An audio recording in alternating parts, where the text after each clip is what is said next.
दिख रहा सब साहब। अब मैं तुम्हें बताता हूँ, क्या बताऊंगे भैया, अणुभार ज्ञात करना। सबसे पहले तुम्हें अणुभार याद होने चाहिए। पहले मुझे बताओ अपवाद कौन कौन से बताए थे मैंने। अपवाद तो तुम कहोगे भैया जो 1, 4, 7, 17 और 18, ये अपवाद। बाकी तो याद होंगे ना सब, याद है? ठीक है। मैंने बताया था भैया H का कितना होता है 1, Cl का कितना होता है 35.5, तो ये आपका कितना हुआ 36.5। ठीक है ना। तो जब भी आएगा कि HCl का अणुभार कितना होता है 36.5 निकाल लेना। ठीक है। अब ये देखो H2 है, यानी 1 की गुणा कितनी बार 2 से, प्लस S का बताओ 16 दूनी 32, तो क्या हो गया आपका भैया 32, प्लस O का कितना होता, O का होता है कितना 16, कितना होता 16 चौका 64। अब ये हो गया आपका 2, 32, 16 चौका 64। नई बात समझ में? ठीक है। तो इसे जोड़ो, कितना हो गया भैया 34, और ये हो गया आपका 4 4 8 और 6 3 9, 98 ही होगा। ठीक है। यहाँ पर देख लो NaCl, Na का कितना होता बताओ बेटे 11 दूनी 22, और 22 में एक जोड़ोगे 23। ठीक है। मैंने क्या बताया Na होता है 11, परमाणु क्रमांक क्या होता है 11। कौन सी संख्या विषम संख्या, तो दुगना करो, क्या हो गया 22, और इसमें विषम में क्या करते हैं 1 जोड़ते हैं। अगर विषम वाला परमाणु क्रमांक होता 2 की गुणा करके 1 जोड़ते हैं ना, तो क्या मिलता है हमको 23, तो 23 यहाँ से आया। आई बात समझ में नहीं आई? उसके बाद अब मैंने बताया था आपको Cl कितना होता है आपका 35.5, तो ये हो गया तुम्हारा 58.5। आई बात समझ में इतनी? ठीक है। अब ये बताओ 7 क्या था तुम्हारा अपवाद। ठीक है। तो 7 का परमाणु भार क्या लिखवाया था मैंने तुम्हें 14, प्लस H कितने यहाँ पे 2, प्लस C का कितना बताया भैया तुम्हें बेटे 6, परमाणु क्रमांक हो गया, परमाणु भार क्या हो गया इसका 12। ठीक है। O का कितना बताया 16, N का 14, प्लस 1 गुणा 2, देखो 14 प्लस 2 प्लस इन दोनों को जोड़ दो भैया, कितने हो गए तुम्हारे 28, और ये कितने हो गए आपके देखो 14 और 2 16। ठीक है भाई, 2 करना 2 14, कितने हो गए 16। ठीक है। अब यहाँ पर देखो, अगर मैं यहाँ बात करता हूँ तो ये कितने हो गए तुम्हारे 16 28 16। ठीक है। 16 32 में को वहाँ पर 28 जोड़ो, कितना आ गया आपका 60। ठीक है। तो ये इसका कितना होता है तुम्हारा 60, निकाल सकते हैं ना। ठीक है। अब यहाँ पर देखो CH3COOH, C का कितना भैया 12, H का 1 होता, अब डायरेक्ट लिख रहा हूँ, H का 1 होता तो 3 है, तो कितने हो गए तुम्हारे 3। C का कितना होता 12, O का 16, उसके बाद फिर 16, उसके बाद 1। ठीक है। अब इन्हें जोड़ लो भैया, कितना हो गया 15 और ये तो जब 15 हो गया, ये 27 हो गया, 27 और 1 28 और 32 यहाँ पर हम जोड़ दें भैया 60 ही आ रहा है। इसका भी कितना आ रहा है भैया 60 आ रहा है। ठीक, मैं यहाँ पर लिख देता हूँ, इसका तो आपका ये हुआ, इसका ये, और इनका क्या आया था भैया 60, और इसका भी क्या आया आपका 60। ठीक है। बेंजीन का देखो, C का कितना बताया 12 गुणा 6, H का 1 गुणा 6, 12 छंग 72 प्लस 6, कितना आया भैया 78। तो बेंजीन का कितना परमाणु भार है तुम्हारा 78। आई बात समझ में? इसका देखो 12 गुणा 6 प्लस 1 गुणा 12 प्लस कितना 12 नहीं, ये कितना आपका 16 गुणा 6। ठीक है। इसका अणुभार तुम्हें निकालना है, तो क्या लिखोगे 12 छंग 72, 12 का ना 12 और 16 छंग 96। ठीक है भाई, इसे जोड़ लो। 6 4 10 का 0 और 9 1 10, 10 7 17 और 1 18, 180। कितना अणुभार है इसका? 180। ठीक है, अब यहाँ पर देखो, अब करते क्या है तुम उसके बाद। अच्छा पहले इसको नोट करो, तुम इसको नोट करो अच्छे से। अब यहाँ पर देखो, अब करते क्या है हम, H का कितना होता है भैया? A प्लस N का कितना? 14 प्लस 16 गुणा 3। ठीक है, इसे जोड़ो भैया। अगर मैं बात करता हूँ 14 और 1 15 और 16 या 48, 8 5 13 और ये 6, देखो 63 ही है क्या भैया? ठीक है, उसके बाद इसका देखो, ये हो गया आपका कितना? 12। ठीक है, 12 करेंगे 12 से गुणा, उधर 1 की कितने से गुणा? प्लस 16 की 11 से गुणा। ठीक है, ये लंबा बैठ जाएगा आपका। 12 12 144 आएगा गुणा में, प्लस 22 प्लस, और ये आपका आएगा कितना बताया था? 7 176। ठीक है, जोड़ के बताओ कितना आया है? 6 4 10 342। ठीक है भाई, दिख रहा? 1 मिनट रुको, अब दिख रहा होगा, देखो दिख रहा ना? ठीक, अब यहाँ पर देखो, Ag का कितना है? 108 और Cl का कितना है? 35.5। ठीक है ना, अब हम इसे जोड़ेंगे तो ये तो आपका आ गया 0.5, तो इस प्रकार से आएगा। ठीक है, और 35 8 43 और एक आपका है 143.5, इसका हो जाता है ये। अच्छा, सी का कितना बताया था अभी? 12 प्लस 16 गुणा 2, ये हो गया आपको कितना? 12 और 16 दूनी 32, और ये कितना हो गया आपका भैया? 44। चेक करो भाई। ठीक है, ये इसके अणुभार निकल रहे हैं। उसके बाद एन का तो सिंपल ही है भैया, कितना होता है? 14 होता है ना? 14, और भैया 2 बार है तो 2 की गुणा कर दो, 28 तुम्हारा आ गया। ठीक है, यहाँ पर इसका तो कल ही निकाला था, 18 होगा। 1 गुणा 2 प्लस 16, कितना हो गया? 2 प्लस 16 बराबर 18। अच्छा, सी ए का बताओ, सी ए का बताओ जल्दी। 40। और मुझे बताओ भैया अब क्या करेंगे? प्लस 35.5 और गुणा 2। ठीक है, क्या लिखोगे? 40 प्लस, देखो 35 दूनी 70 और ये पॉइंट वाला है तो इसे कर लेंगे क्या? 71। ठीक है ना, आ गई बात समझ में? उन्हें जोड़ दो भैया, क्या आ गया तुम्हारा? 111। आ गई इतनी बात समझ में? ठीक, यहाँ पे एन का कितना होता है आपका? 32। ओ कितना होता है आपका? 16। एच कितना होता? 1। ठीक है, ये हो गया 17, और जब इसमें जोड़ोगे तो क्या आ गया आपका? ये 40। आई बात समझ में? नोट करो इसको।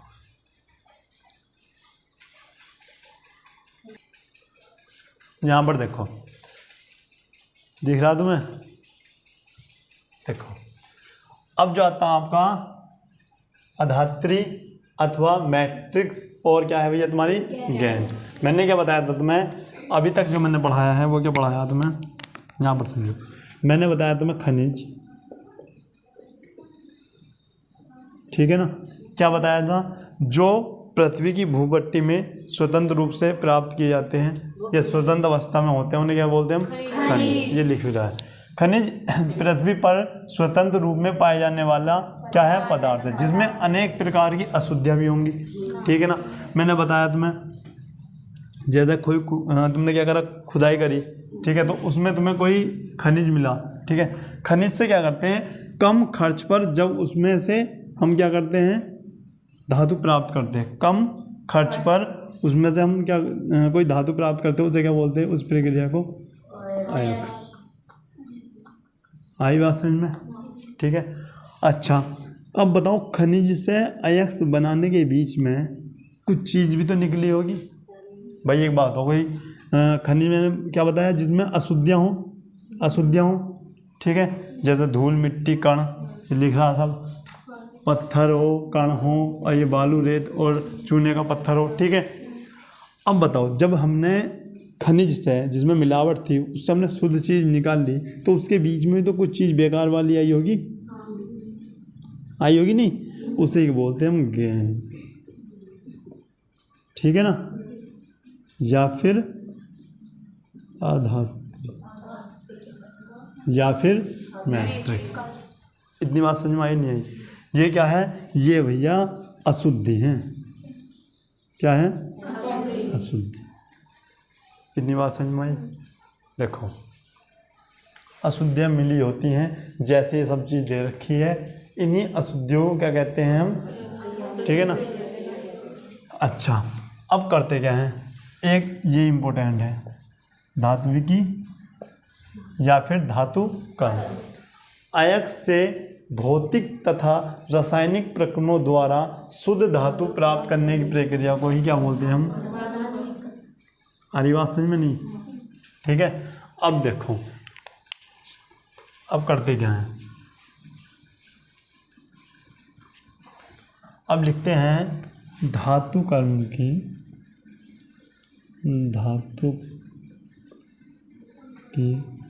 आधारभूत विधियां।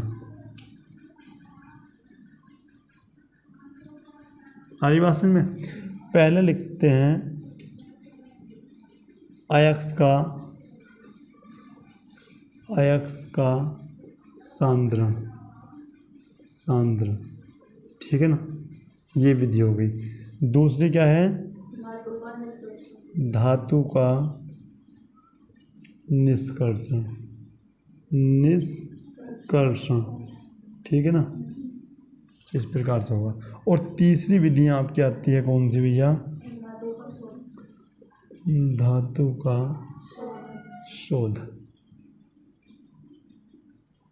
ठीक है ना। ये तीन विधि हैं जिसकी वजह से हम क्या करते हैं भैया, इसको हम साफ कर सकते हैं, ठीक है ना। क्या बोलते हैं, अयस्क से भौतिक तथा रासायनिक प्रक्रियाओं द्वारा शुद्ध धातु प्राप्त करने की, ठीक है ना। और ये कितनी विधियां हैं, तीन। इन तीन के अंदर भी बहुत होंगी, ठीक है ना। सबसे पहले पढ़ते हैं हम इसको, ठीक है ना, इसको नोट करो पहले। यहाँ पर देखो, पहली विधि में भी तुम्हारी तीन विधियां हैं, बताई थी, ठीक है ना। पहली बताओ, इससे पहले कितनी विधि बताई थी, तीन विधि बताई थी। अयस्क का सांद्रण, दूसरा धातु का निष्कर्षण, फिर तीसरा धातु का शोधन, ठीक है ना। पहला आपका टॉपिक आया क्या, अयस्क का सांद्रण, ठीक है। लेकिन इसने बताया कि इस विधि का यूज करने से पहले जो भी तुम्हारा अयस्क है, जो बड़े बड़े टुकड़ों में है, उसे बारीक पीस के पाउडर बना लो, ठीक है। पाउडर बन गया, उसके बाद इन विधि का तुम्हें क्या करना है, यूज करना है, ठीक है ना। सेम बात है। देखो, अब तीन विधि तुम्हारी आती है। पहले कौन सी है भैया तुम्हारी, द्वितीय पृथक्करण विधि, दूसरी फेन या झाग प्लवन विधि, और तीसरी, ठीक है भाई। इसमें क्या करते हैं, सबसे पहले पढ़ते हैं हम पहली वाली, ठीक है। देखो लिखते क्या हैं, एक मिनट रुको, मार कर देना दूसरा।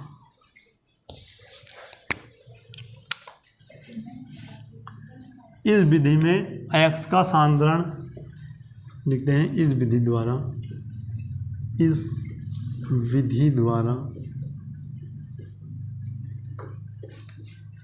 निम्न अयस्कों का सांद्रण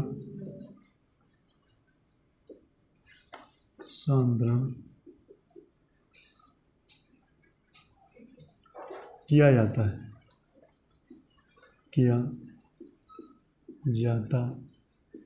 है। हमारी बात समझ में? Number 1,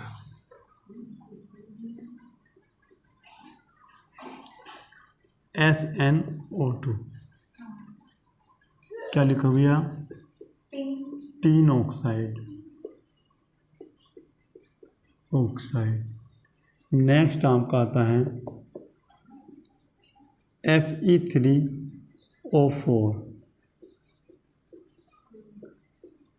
iron oxide.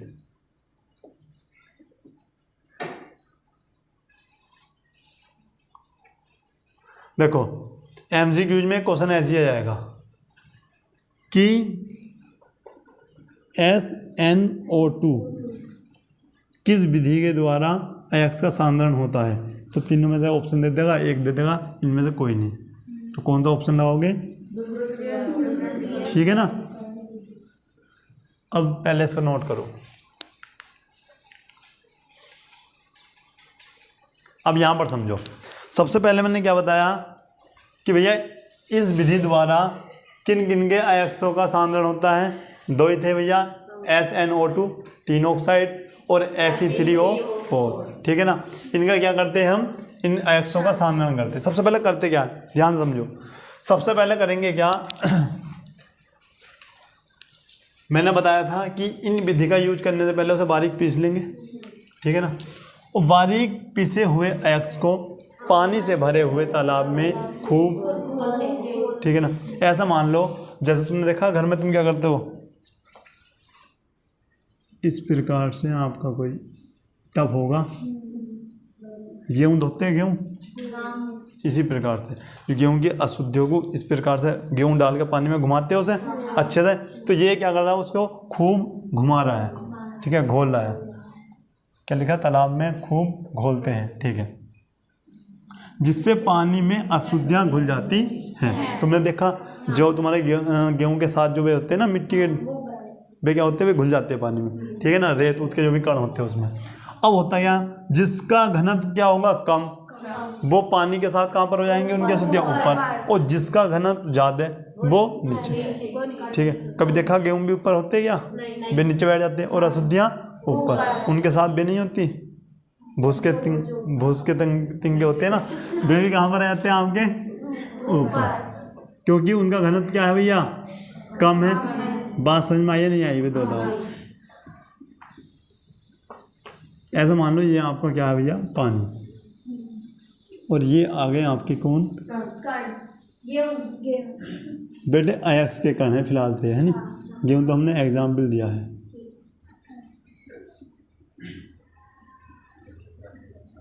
ये हो गए, ठीक है। क्या लिखोगे, क्या है भैया,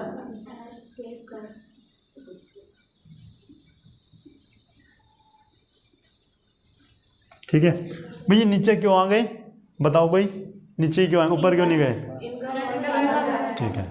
क्या लिखो, घनत्व ज़्यादा, क्या कर रहे बेटे हैं, देखो घनत्व क्या है इनका, ज़्यादा, ठीक है।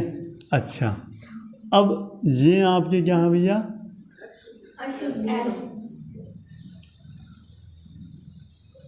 ये आपकी रहती अशुद्ध। ये ऊपर क्यों आ गई भैया, घनत्व कम, जिनका घनत्व पानी की अपेक्षा ज़्यादा होगा वो नीचे, और जिसका घनत्व पानी से कम होगा वो ऊपर। आई बात समझ में, ठीक है ना।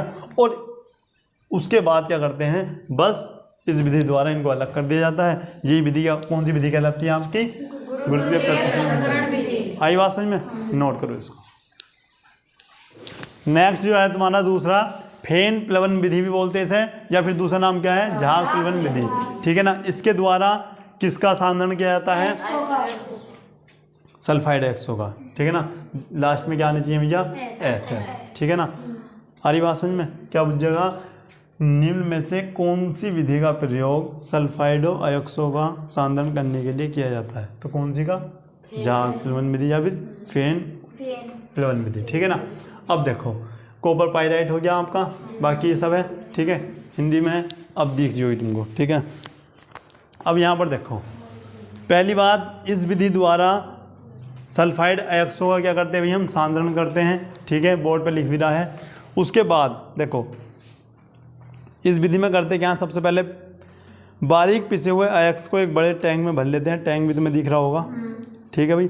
उसके बाद करते क्या है, जल के साथ मिलाकर उसे करदम बना लेते हैं। इसके बाद उसमें चीड़ का तेल डालते हैं। सामान्यतः चीड़ के तेल से सल्फाइड अयस्कों को तथा गैंग को जल के द्वारा गीला कर लिया जाता है। इस करदम में वायु की तीव्र धारा प्रवाहित की जाती है। फलस्वरूप उसके बाद होता क्या है आपका हल्का तेल फेम, जिसमें आपका मतलब इसमें तेल भी डालते हैं, ठीक है, और जिसमें मुख्यतः सल्फाइड अयस्क होता है, ठीक है ना, उठकर तेल की ऊपरी सतह पर आ जाता है, जिसको हम क्या बोलते हैं, मलफेन बोलते हैं, ठीक है, और इसको मलफेम बोलते हैं। और इसको निकाल कर क्या करते हैं, सुखा लेते हैं। और गैंग के कण भारी होने के कारण क्या होता है, नीचे टैंक में डूब जाते हैं, जिसे हम क्या बोलते हैं भैया, अशुद्धियाँ। आई बात समझ में? नहीं आई? देखो मैं तुम्हें बता देता हूँ। आपका एक टैंक है, ठीक है, जिसमें हमने जल, ठीक है ना, जल भी है, और आपका इसमें क्या है, तेल। तेल किसका है, चीड़ का तेल, ठीक है ना। अब हुआ क्या, जो उसका उल्टा है, इससे पहले क्या पढ़ाया था मैंने, तुम्हें पता है, गुरुत्वीय पृथक्करण विधि। उसमें क्या था, जो अशुद्धि थी आपकी, एक मिनट रुको, मैंने जो आपका एक टैंक बनाया था उसमें बताया था कि जो कम घनत्व वाले थे वो कहाँ पर जा रहे थे, ऊपर, और जो अधिक घनत्व वाले थे वे कहाँ जा रहे थे, नीचे, ठीक है। तो अधिक में क्या था भैया, आपका अयस्क के कण थे, ठीक है ना, तो वे कहाँ आ रहे थे भैया, आपके नीचे, ठीक है ना, अयस्क के कण नीचे आ रहे थे। और भैया अशुद्धियों की बात करें हम, तो अशुद्धियाँ कहाँ आ रही थी आपकी, ऊपर,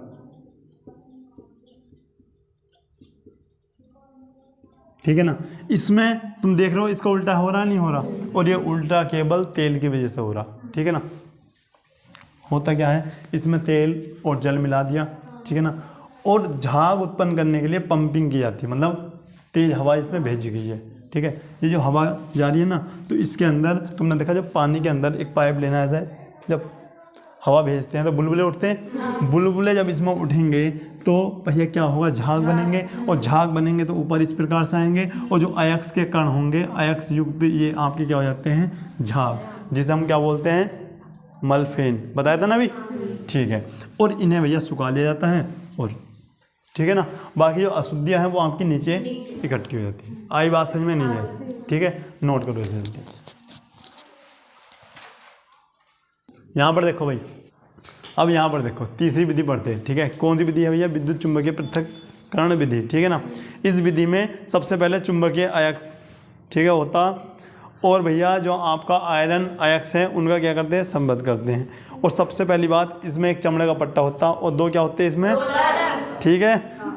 अब देखो इनमें से एक जो होता है वो चुंबक का बना होता है, और दूसरा कैसा होता है, सिंपल होता है, ठीक है। अब देखो यहाँ पर क्या करते हैं, यहाँ पर तुम्हारी जो अयस्क है वो डाला जाता है, ठीक है, जिसमें तुम्हारे इस प्रकार से पटा जब चलता है ये आपका आता है। आ रही बात समझ में? पटे के ऊपर ये आपका अयस्क आता है, ये मैग्नेट का लगा हुआ है, ठीक है ना। तो जो भी धातु के कण होंगे वो इससे लग के आपके कहाँ पर आएंगे, यहाँ पर इकट्ठे होंगे। मैं यहाँ पर लिख देता हूँ, ऐसा मान लो ये आपका है, और एक आपका इस प्रकार से, ठीक है। तो सीधी सी बात है, जो धात्विक वे होंगे तब वो यहाँ पर गिरेंगे, भाई इससे मैग्नेट लगी हुई है तो चिपक के आएंगे, यहाँ गिरेंगे। और जो अशुद्धियाँ होंगी वे कहाँ पर आएंगी भैया, यहाँ पर। तो ये भी एक क्या है, इसकी एक विधि है, ठीक है भाई। इस प्रकार से इतनी बात क्लियर आई, समझ में आई सब, ठीक है। तो भैया इसको इस प्रकार से डायग्राम बना लेना। ये तीन विधि हो जाती है तुम्हारी कंप्लीट, ठीक है ना। अब जो पढ़ेंगे कल स्टार्ट करेंगे, ठीक है ना। मिलते हैं नेक्स्ट क्लास में, तब तक के लिए जय हिंद, जय भारत।